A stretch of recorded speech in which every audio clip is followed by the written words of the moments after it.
How are we getting on, folks? Look at Dundalk. I hope you listen to me with Dundalk, lads.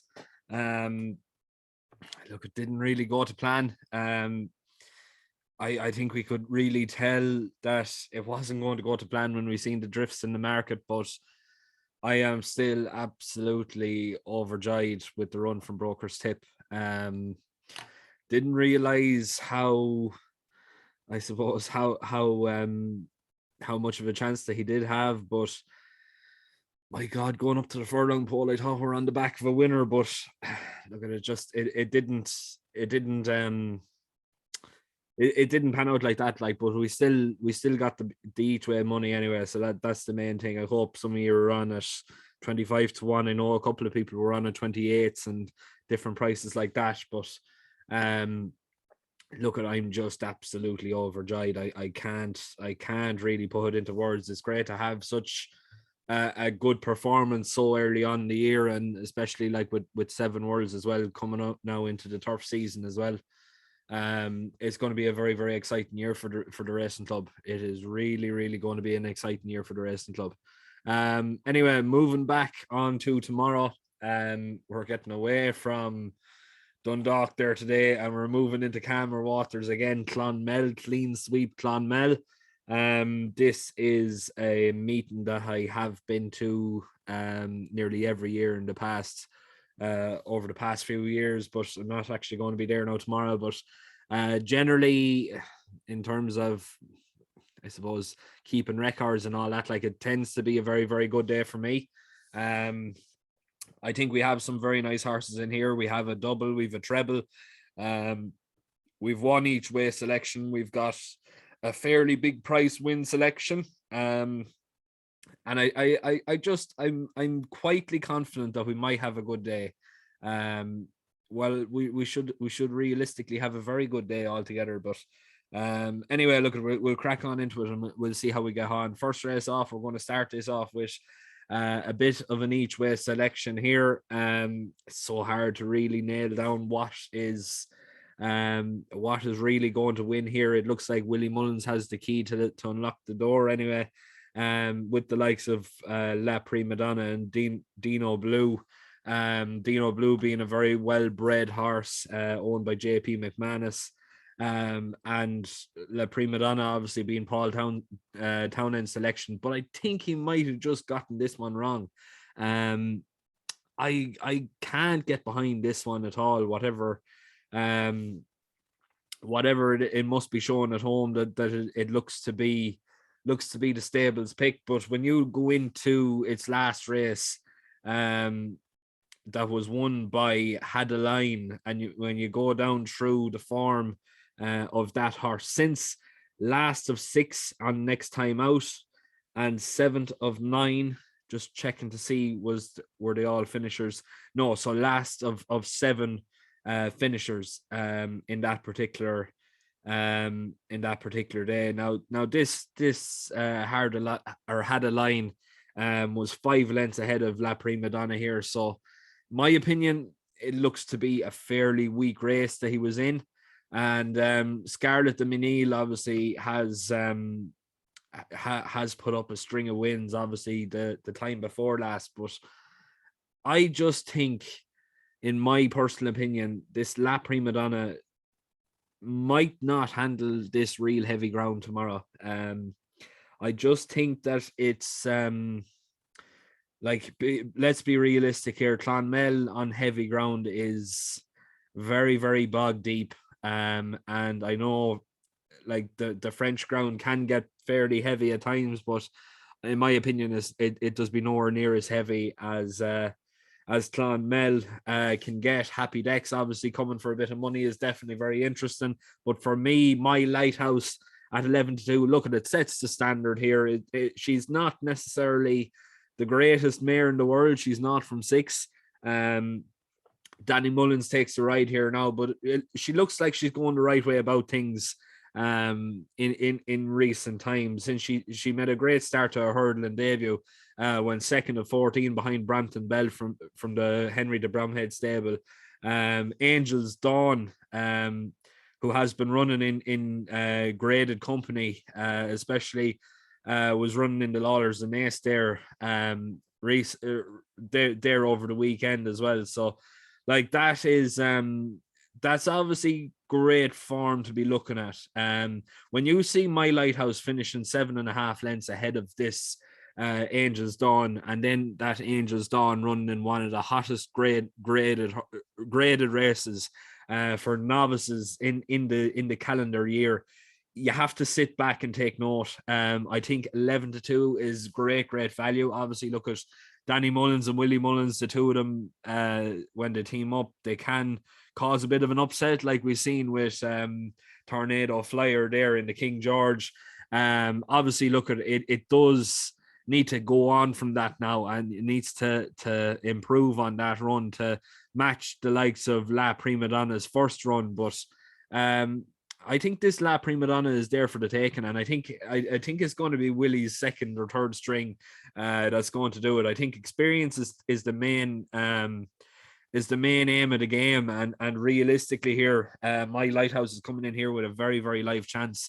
Obviously, look, you have to take JP's horse very, very seriously as well, and you have to take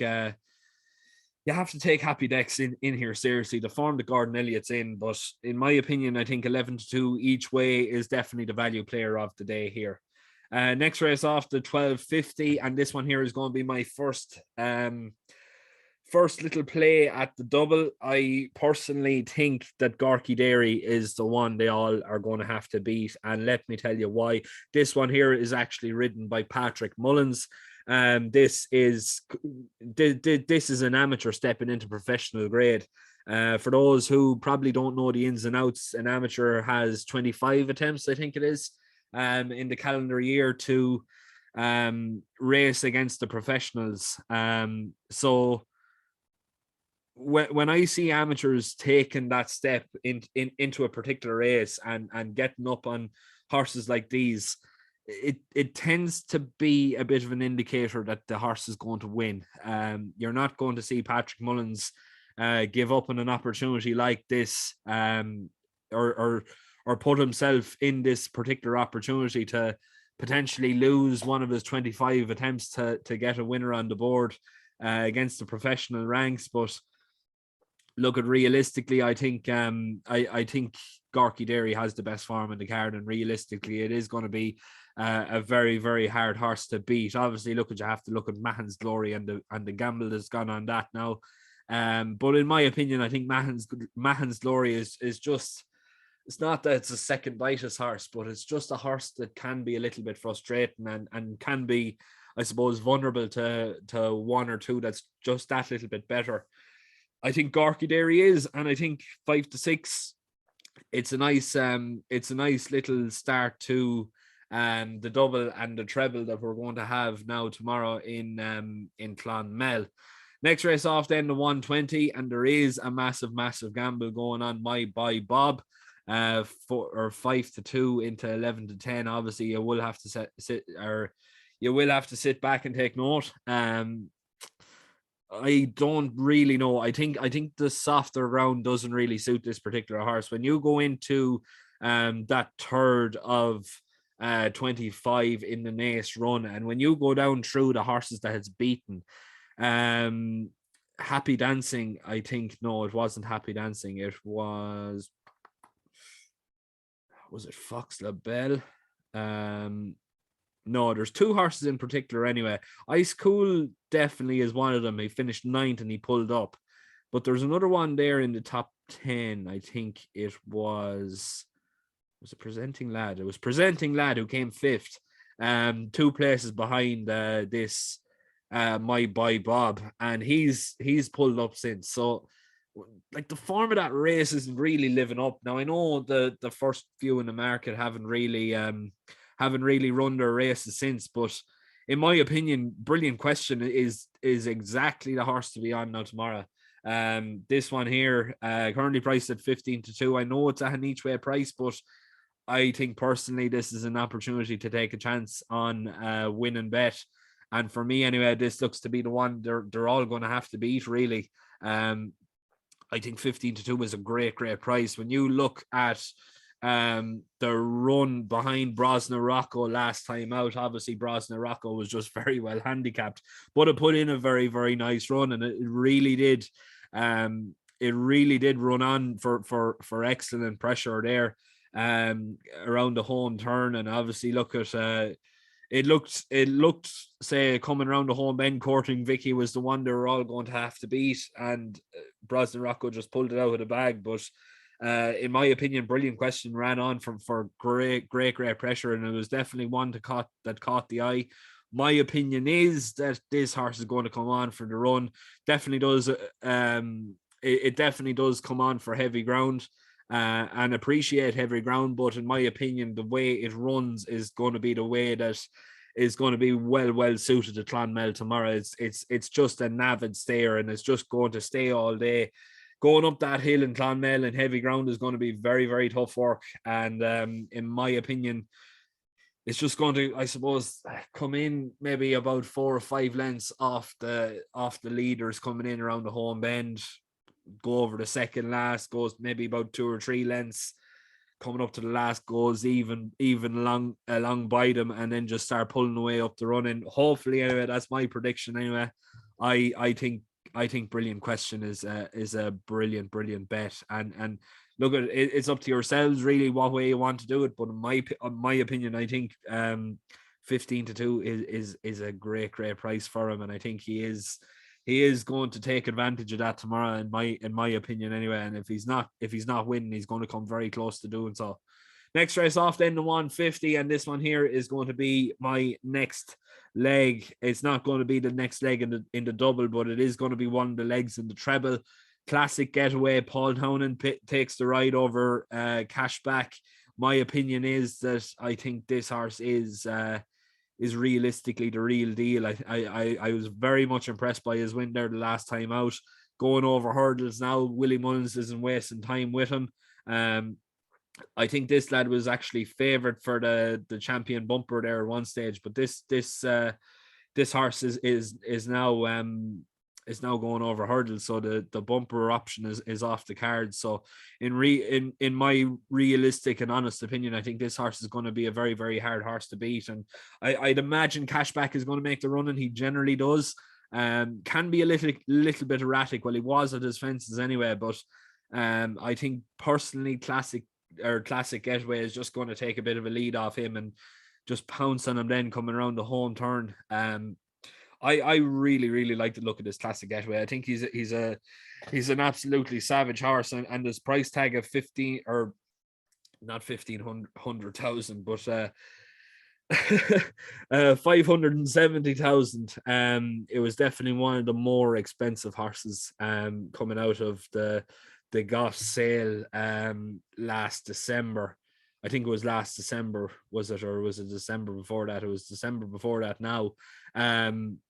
But yeah, it is a very, very nice horse, and look, at realistically, it looks to be a very, very nice opportunity for him if Cashback doesn't get too much of an easy lead out in front. Next race off, then, the 225, and this one is going to be my last leg in the double and the treble. Full knives for Rona McNally and Donna Myler. Currently priced at 4-7. I think this one here is absolutely nailed on, to be perfectly honest with you. The way it won last time out, and the time it won, it won so well before. Just a real nice horse that you can get behind. I think he's like what the real deal was last year, and incredibly well in. And Rona McNally is definitely, I would imagine so. I would imagine that he is taking full advantage of it. It's not necessarily the most strongest of races here. I think he is a better horse than an awful lot of these. Realistically, I think he is going to be one of those horses that's going to be a 4 or 5 length winner and just do it so easily. I think 4-7. It's not a great price to be backing it singly, but if you have it doubled up or trebled up like I have, I think that's the only real way to go about it, unless you're going to take a chance at how many lengths he's going to win by. In my opinion, it's not going to be too many. It's just going to be a very easy winner. I can't imagine Full Nice is going to run out a 40 length winner and cripple his handicap mark for the next time out. But look at we're going to watch we're not necessarily taking a chance, but we're going to have him as a fairly solid last leg in the double and treble that's going to, I suppose, benefit us hopefully if the other two do the business now tomorrow. Next race off then, and this one is going to be the last race of the day. Hollybank King at the 3:00 looks to be the one that realistically have to beat. It's in incredible form. It was just unlucky to be denied last time out. That was on Boxing Day, I think it was, or St. Stephen's Day, depending where you are. Yeah, it was just touched off by Sam Ewing's first ride actually under National Hunt rules with School Lane. Very well timed ride. It was just so unlucky to be pipped on the line.